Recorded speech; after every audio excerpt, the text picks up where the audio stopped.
They want to keep you on the platform. They want to keep on servicing you things that you like.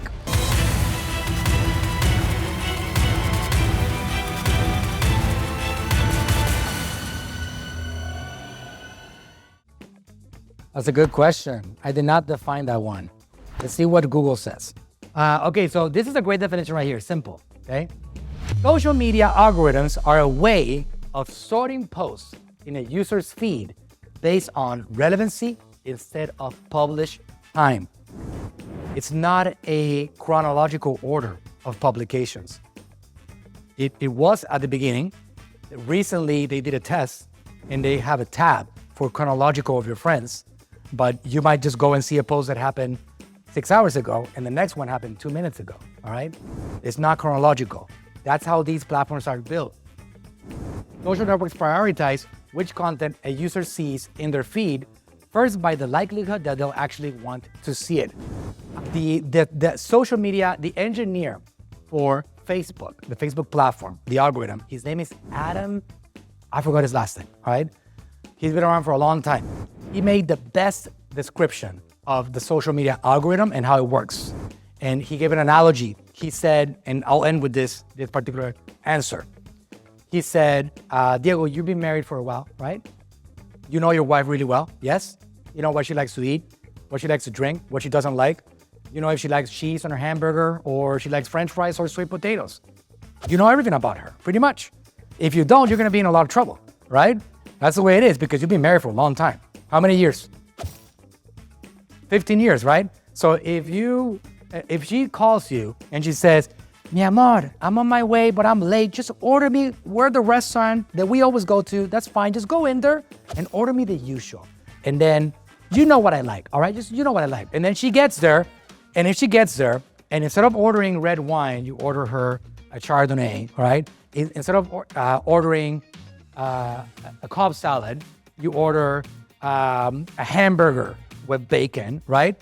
You're gonna be in a lot of trouble, man, right? So the algorithm is the same thing. It understands what you like and what you don't like based on your experience and your time on the platform. Your websites that you visit, the platforms that you hang out with, the content that you watch, what you interact with, what you like, don't like, what you pay attention to and not pay attention to. And based on that, it feeds you. And it gives you more of what you want. So just like you knowing what to order off of a menu for your wife, because of your experience, Facebook, Instagram, and all these platforms, they know what you want and they try to feed you more of what you want. Why? Because if they give you things that you don't want, in the same way that your wife would be very upset, you're gonna be upset and you're gonna jump off the platform and go somewhere else. They wanna keep you on the platform. They wanna keep on servicing you things that you like. If you like sports, if you like soccer and World Cup, they're gonna give you more of that. How do they know that?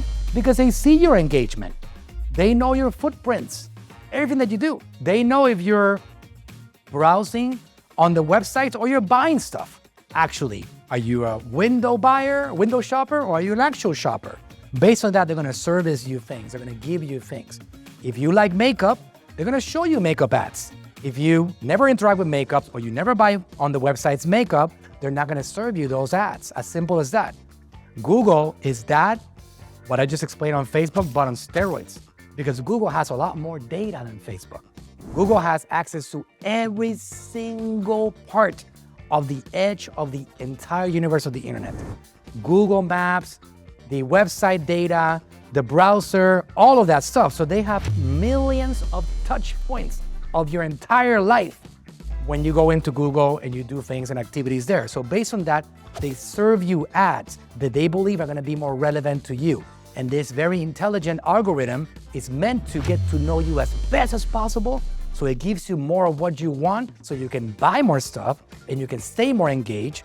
On social media, for example, if it serves you things that you don't like, you're gonna start jumping into another platform because you lose interest in the platform. They keep you there by giving you things that you have proven to be interested in over your relationship with the platform and other websites. That's why they have a lot of data, and that's one of the opportunities of the internet world and the e-commerce world. The fact that they have a lot of information about your ideal customers, and when you tell them this is who I want, They're gonna help you find that customer. This is my ideal demographic. This is the, for example, anybody has a high ticket offer? Raise your hand.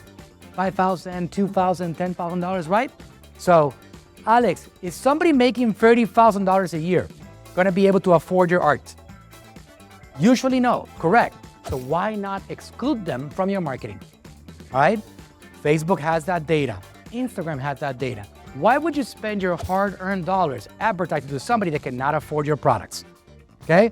So for example, Facebook uses something called zip code demographics, public data given to them by the IRS, public information. So you can target the top 50 income earners in the country. Very simple to do. This is not rocket science, I promise you. Very simple to drop down menu, top 50%, top 10%, top 20%, bottom 50%, all that stuff. And you'll put your ads in front of the people that are more likely to actually buy your stuff. Again, so Stacy's saying, wow, guys, you don't know what you don't know, all right? Incredibly powerful, but true. If you simply accumulate knowledge like you're accumulating today, opens up the worlds of opportunity.